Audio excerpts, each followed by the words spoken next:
Dana White has just announced the whole main card of UFC 291 and it is insane. And the biggest piece of that story is that Dustin Poirier will fight Justin Gaethje for the vacant BMF title previously owned by Jorge Masvidal. Here is a list of all the other fights coming to UFC 291. Alex Pereira will come back to fight Jan Blachowicz at light heavyweight, Paulo Costa will fight up and Khomar Aliskerov, Tony Ferguson will take on Bobby Green. And Michael Chiesa will fight Kevin Holland. Is this one of the biggest fight cards of the year? After negotiations with multiple companies, Francis Ngannou has finally chose a MMA organization, and that is the PFL. With the new deal he has signed, it is a 2 to 3 fight deal with freedom to go into the boxing realm for fights like Wilder and Joshua.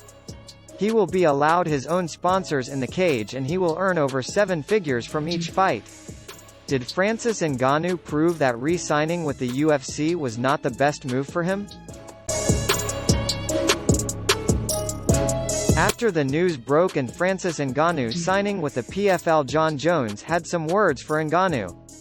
Jon Jones first said to Ngannou, "Calling yourself the baddest man on the planet from across the street, who does that?" And then Francis would respond to Jones saying, "Then cross the street." Jon would then continue on Twitter reacting to the comment saying this: "My man wins 1 Super Bowl, transferred to a top arena football league, and then claims to be the better Brady. That's what I'm hearing right now. You notice that, wasn't calling himself the baddest when he was still a free agent. He signed safely behind a new organization. And now suddenly the baddest thing walking. Like we all haven't seen him cutting inside that cage before." With Ngannou and Jones being a massive super fight, could we see the PFL and the UFC do a cross promotion to make this fight happen in the future?